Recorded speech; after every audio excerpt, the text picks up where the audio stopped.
all about it. Today we're gonna do a masking and bemoaning. I'm gonna basically take my makeup off. What I'm wearing, it is the Pat McGrath Labs. I'm basically wearing the purples in this bad boy. Trying not to, yeah. All the purples on my eye at various parts. It's plenty of reviews. It's a popular palette, especially for the price point for her, because this was basically $78. This is the one thing I did get during the VIB sale. No, friends and family. VIB has not come up yet. I got like that and some more of the wipes that I like, that's what I'm going to be doing to be taken off. Okay. What am I wearing? I'm actually wearing Rare and my bonnet is from, it used to be called Poochie's Place. I don't even remember the name of the place now. So my gripe with certain horror movies is that calling them horror movies is general. Who said that? Who said that? Who said that? And I'm not talking about like a good fun time like a Hocus Pocus, a Halloween Town. Even I'll give it to Adam Sandler's Hubie's. Yes, it's stupid. You knew it was gonna be stupid going into it. I don't care about that. Let me take off my glasses. So I know what to expect. My problem is with these fake outs that I don't like. Particularly, I'll give you a couple of examples. So, as I said, I am always looking for something new to watch every year. I like to watch my Hocus Pocuses, my Silver Bullet, The Shining, etc. This is actually an elf wipe. I think I like this. Just a touch better to take off eye makeup. Just hold it for a second. So, I like all that, and I do end up watching it, even the Pet Cemetery, the remake, and the OG one, great, love it. Fright Night, same thing. Fun, stupid, but you knew that kind of going into, because it's like, even though it's stupid because like the main character is Charlie, and Charlie is a teenage boy who loves to watch stuff like Peter Vincent's Fright Night, which is, like an ongoing kind of vampire slaying show, a la like your Buffy. Like he does like Adventures of the Week, mostly dealing with vampires. So you know what it is, so no one believes him, but the vampires in both versions, although I would say the newer version with Colin Farrell and what's his name? Anton Jensen, that young guy that he was in Star Trek, but he died like tragically, like alone in his house, like he got crushed by his car in his garage. Yeah, so I remember that. But yeah, he's in that, and Imogen Poots is also in it. And David Tennant. There's quite a few people that I recognize, but Colin Farrell's main vampire is so much scarier than, or sinister than the one from the OG Fright Night made from the 80s. I don't know the actor's name, but I remember he used to be on that show. I always wanted to call him Charlie, because he was like that's character's name, and then he was in that show from the early 90s called Inside Charlie's Head. I'll insert who it is in here while I do the edit. Okay. So, but stupid, but also like a good time. Or something that's kind of lighthearted. It doesn't have to be, everything ain't got to be this. It's not like that. Everything ain't got to be Saw. But these fake outs is what kills me. I hate it when it is neither a good story, nor is it on theme with anything. Like some of them are just crappy. So what am I bringing up? I'm gonna give you 2 examples, and there is plenty of their ilk going to get. And I'm not even gonna put this on like a bunch of sequels, because like Poltergeist is a great series, but after the second one, let's give this franchise to God. I can say the same thing about Saw. He got on my nerves. Jigsaw got on my nerves, the main guy who, because he was dying, talking about he wanted people to appreciate life. So you want them to appreciate life by killing them. Why? Why? Why? Why? Why? That's dumb. And he did it over and over again, and it bothered me so much. But I'm gonna give main examples. The Blair Witch Project. That's a blast from the past. But the Blair Witch Project is awful. And I remember everybody hyping it up like it was so scary. This and the third. We never saw a witch. We just basically saw the main girl snotting in the camera. And people were thinking it was real. And it was awful. And I remember even thinking back in the day, because I was like a kid when that came out, but just terrible.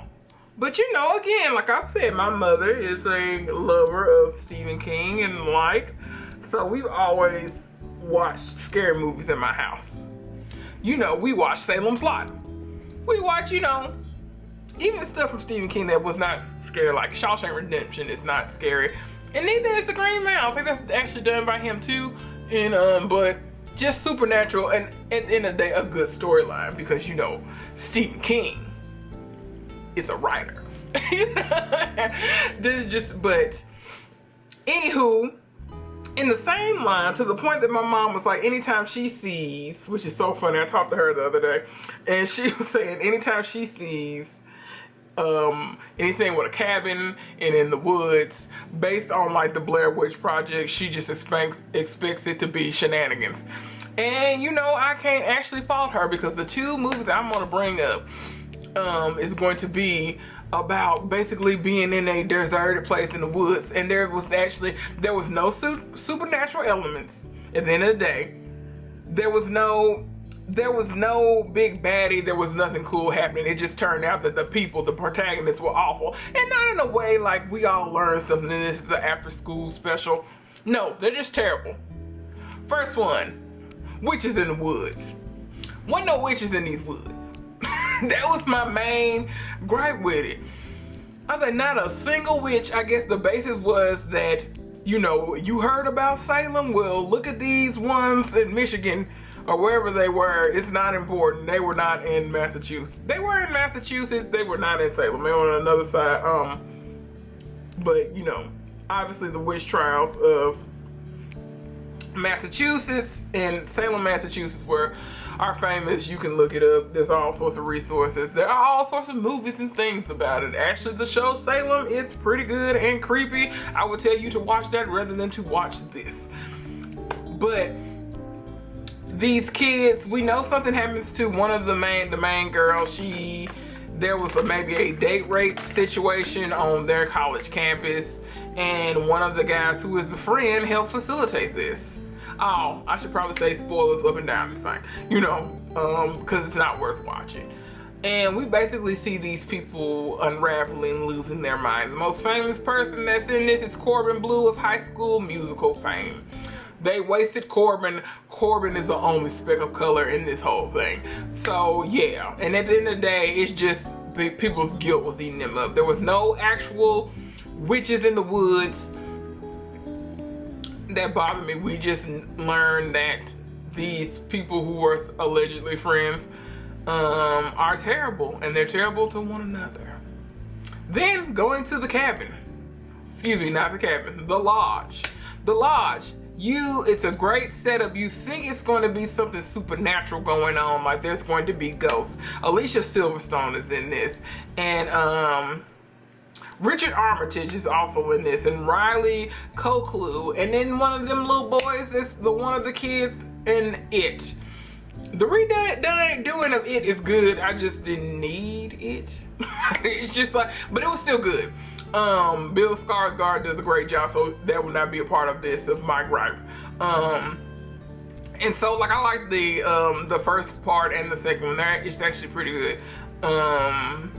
But yeah, I don't get the willies the same way I got the willies from when Tim Curry was It. But that was also early 90s on TV, so there's limitations to things like that. And then if you know the whole story, it's a mess. Anyway, but still well done. Still very creepy, still good. Okay, but anywho, back to the lodge. the gist of the lodge is that Richard Armitage, who is the father in this, is leaving his wife for somebody that he, for one of his subjects. He's some kind of journalist. His subject, Riley Koklu, that's Lisa Marie Presley's daughter.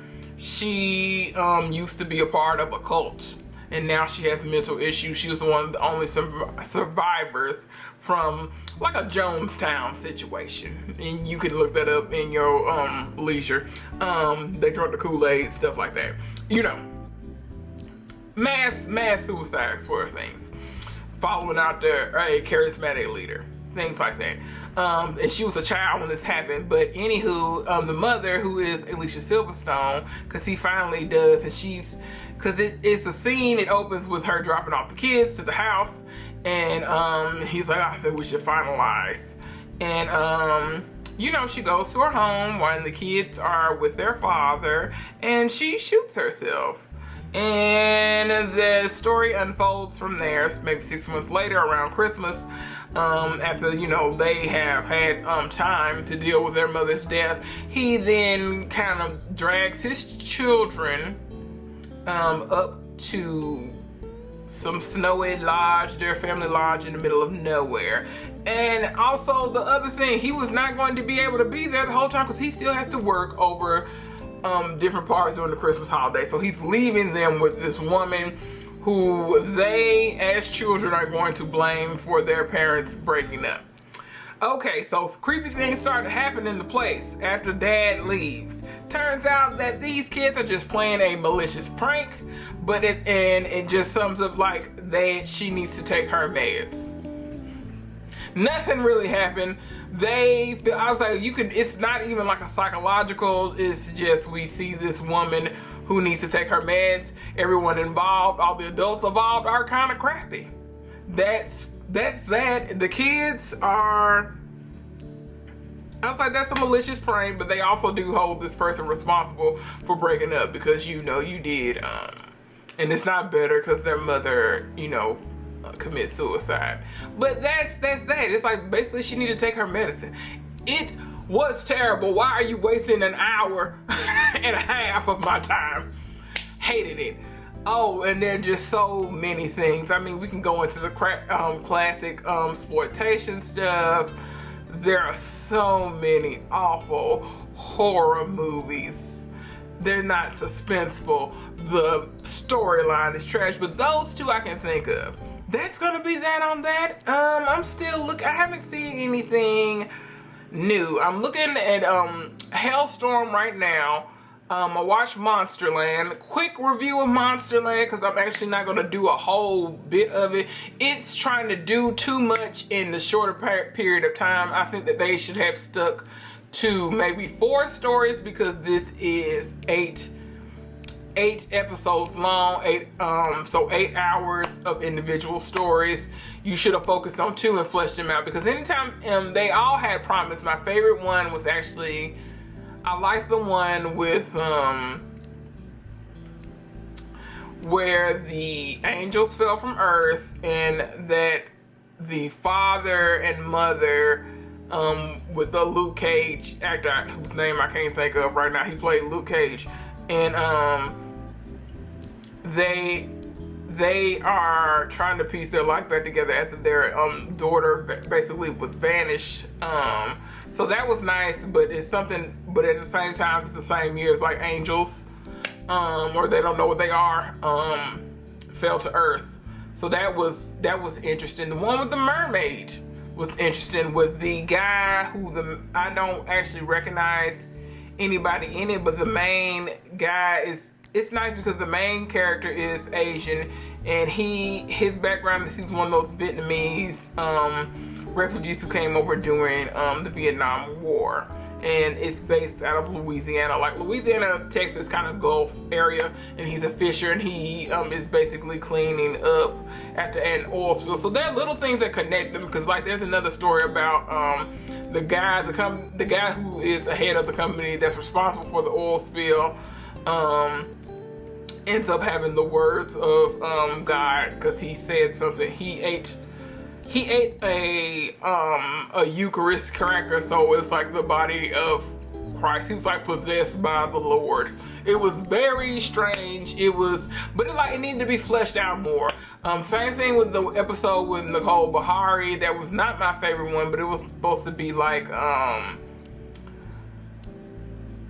it was even like her guilt was catching up to her, and because she basically permitted her son to be molested by his stepfather, because the stepfather, who is a pediatric surgeon and like a renowned pediatric surgeon based in New Orleans, and but she permitted that because basically to get out of her social situation.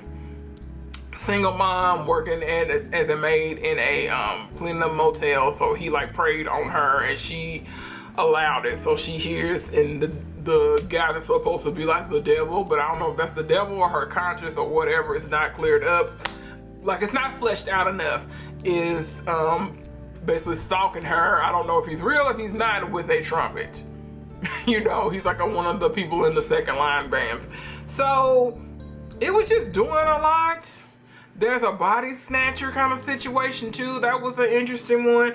It is not bad. It's just that I wish they would have focused just on, like, they, instead of doing individual stories every time, we maybe got 2 episodes, because it's like it was on its way to being fleshed out, but when you think you got a grasp of it, that's the end of it, to never be heard of again. Now, some of the people might pop up in the other stories, because some of them were a little connected, but not enough that you know their situation. Like the girl who basically, in the body snatcher episode, who gives up her child, or she leaves her child. She pops up in the last episode, where the Luke Cage actor is dealing with, because he's turned to drinking with his daughter missing for maybe like 4 years now. So yeah, she pops up, but it's not, he doesn't know what she did, because she's like, she's a monster. Oh, the interesting thing about that, the angels or whatever that fell, angels or aliens, whatever, that people had started taking their blood as like a drug, so that's why they were like killing them up. And he finds an angel and he protects the angel, and the angel gives him closure with his daughter.